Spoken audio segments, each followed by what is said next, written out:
Hello students, I am Anjali Agarwal, Assistant Professor of Economics and Financial Management. Our today's topic is Reserve Bank of India Act 1934, भारतीय reserve bank अधिनियम 1934। Reserve bank की स्थापना के लिए Reserve Bank of India Act सन 1934 में पारित किया गया था। इसे 6 मार्च 1934 को लागू किया गया तथा रिजर्व बैंक ने अपना विधिवत कार्य 1 अप्रैल 1935 से प्रारंभ किया।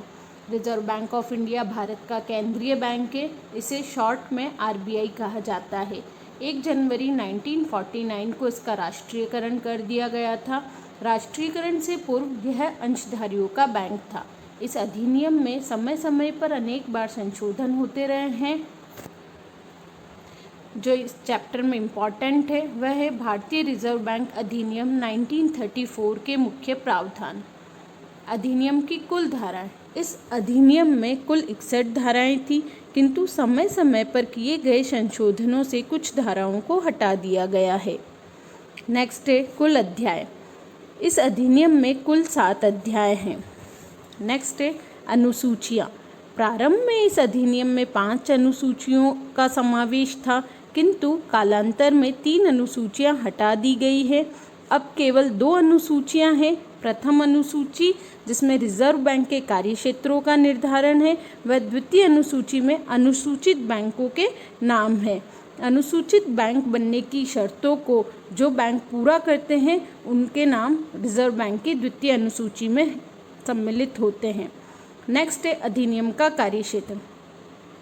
जब यह अधिनियम लागू किया गया था तब जम्मू कश्मीर में लागू नहीं हुआ था। 1956 के संशोधन के बाद इस अधिनियम को संपूर्ण भारत देश में लागू कर दिया गया है। रिजर्व बैंक की पूंजी। रिजर्व बैंक स्थापना के समय अंशधारियों का बैंक था। उस समय रिजर्व बैंक की कुल पूंजी 5 करोड़ रुपए थी, जो 100 रुपए के 5 लाख अंशों में विभाजित थी। 1949 में राष्ट्रीयकरण के बाद समस्त पूंजी केंद्र सरकार द्वारा खरीद ली गई है। नेक्स्ट है इम्पॉर्टेंट है रिजर्व बैंक का प्रबंध। अधिनियम की धारा 8 के अनुसार रिजर्व बैंक के केंद्रीय निदेशक मंडल में 20 निदेशक हो सकते हैं, यानी जो इसका मैनेजमेंट है वह 20 बोर्ड ऑफ डायरेक्टर्स में होता है। फर्स्ट है गवर्नर, जो सबसे ऊपर होता है। इसकी नियुक्ति भारत सरकार द्वारा 5 वर्ष के लिए की जाती है। यह एक पूर्णकालिक अधिकारी होता है और कार्यकाल समाप्त होने पर इसे पुनर्नियुक्त भी किया जा सकता है। इसके नीचे होते हैं 4 डिप्टी गवर्नर। ये भी पूर्णकालिक अधिकारी होते हैं। इनकी नियुक्ति भी 5 वर्ष के लिए की जाती है और कार्यकाल समाप्त होने पर इन्हें भी पुनर्नियुक्त किया जा सकता है।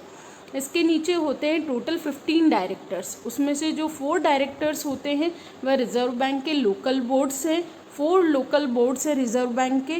पूर्वी क्षेत्र कलकत्ता में, पश्चिमी क्षेत्र मुंबई में, उत्तरी क्षेत्र नई दिल्ली में और दक्षिणी क्षेत्र में चेन्नई में इसके 4 लोकल बोर्ड्स हैं।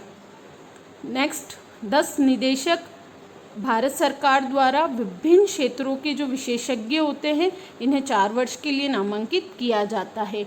1 निदेशक भारत सरकार द्वारा नियुक्त किया जाता है। शासकीय परंपरा के अनुसार यह भारत सरकार का वित्त सचिव होता है। तो इन शॉर्ट रिजर्व बैंक के मैनेजमेंट में टोटल 20 डायरेक्टर्स होते हैं, जिसमें 1 governor, 4 deputy governors and 15 directors. Reserve bank के कार्य। अधिनियम की धारा 17 में रिजर्व बैंक को निम्नलिखित कार्य करने का अधिकार दिया गया है। फर्स्ट है नोट निर्गमन का एकाधिकार। आरबीआई को देश में नोट निर्गमन का एकाधिकार है। अधिनियम की धारा 22, 23 और 24 के तहत रिजर्व बैंक ऑफ इंडिया 2 रुपये से लेकर 10,000 रुपये तक की राशियों के नोट निर्गमित कर सकता है। 1 रुपये के नोट का निर्गमन भारत सरकार के वित्त विभाग द्वारा किया जाता है। वर्तमान में नोट निर्गमन के लिए आरबीआई द्वारा न्यूनतम कोष पद्धति को उपयोग में लाया जाता है। इसके तहत 200 करोड़ रुपए का कोष रखना होता है, जिसमें 115 करोड़ रुपए का स्वर्ण व 85 करोड़ रुपए की विदेशी प्रतिभूतियाँ होती हैं। नेक्स्ट है सरकार के बैंकर, एजेंट तथा सलाहकार के रूप में कार्य करना। रिजर्व बैंक अधिनियम की धारा 20, 21 तथा 22 में किए गए प्रावधानों के अंतर्गत रिजर्व बैंक सरकार के बैंकर, एजेंट तथा सलाहकार के रूप में कार्य करेगा। यह निम्नलिखित कार्य करता है, जैसे सरकार के करों तथा ऋणों का संग्रहण करना, बिना ब्याज सरकारी जमाएं प्राप्त करना, सरकार को ऋण देना, सार्वजनिक ऋणों को प्राप्त करना, सरकारी प्रतिभूतियों का क्रय विक्रय करना आदि। नेक्स्ट है मुद्रा तथा साख नियंत्रण का कार्य। रिजर्व बैंक केंद्रीय बैंक होने के नाते देश में मुद्रा तथा साख नियंत्रण का कार्य करता है। मुद्रा तथा साख की मात्रा को नियंत्रित करने के लिए आरबीआई मौद्रिक नीति की घोषणा करता है। मौद्रिक नीति में वह मात्रात्मक एवं गुणात्मक उपायों के द्वारा देश में मुद्रा तथा साख की मात्रा को नियंत्रित करता है। नेक्स्ट है विदेशी विनिमय संबंधी कार्य। आरबीआई देश के बहुमूल्य धात्विक कोषों तथा विदेशी विनिमय कोषों को अपने पास सुरक्षित रखता है ताकि भुगतान असंतुलन की स्थिति में इन कोषों के उपयोग से विनिमय दरों में सापेक्षिक स्थिरता रखी जा सके। रिजर्व बैंक अधिनियम की धारा 17(3)(b) के अंतर्गत अंतर्राष्ट्रीय मुद्रा कोष के किसी सदस्य राष्ट्र द्वारा लिखे गए कोषागार विपत्रों की पुनर्कटौती करना जो भारत के निर्यात व्यवहारों अथवा अन्य किसी कारण से लिखे गए हैं। नेक्स्ट है बैंकों का बैंक व अंतिम ऋणदाता। आरबीआई देश के बैंकों का शीर्ष बैंक है। देश के बैंकों का शीर्ष बैंक होने के नाते उनके मित्र, सलाहकार तथा दार्शनिक के रूप में सहायक होता है। देश में सुदृढ़ बैंकिंग व्यवस्था के लिए रिजर्व बैंक को बैंकिंग रेगुलेशन एक्ट 1949 के तहत विशेष अधिकार प्राप्त है। रिजर्व बैंक के बारे में यह कहना भी अतिशयोक्तिपूर्ण न होगा कि बैंकों का जन्म, विकास तथा समापन बिना रिजर्व बैंक की अनुमति के संभव नहीं है। नेक्स्ट है समाशोधन गृह का कार्य। रिजर्व बैंक बैंकों का बैंक तथा अंतिम ऋणदाता होने के कारण पारस्परिक भुगतानों को निपटाने के लिए समाशोधन गृह का कार्य करता है। वर्तमान में इलेक्ट्रॉनिक क्लियरिंग की व्यवस्था लागू की गई है। नेक्स्ट है बिना ब्याज जमाएं प्राप्त करना। रिजर्व बैंक केंद्र सरकार, राज्य सरकार, स्थानीय निकाय, बैंकों तथा अन्य व्यक्तियों से बिना ब्याज जमाएं स्वीकार करता है।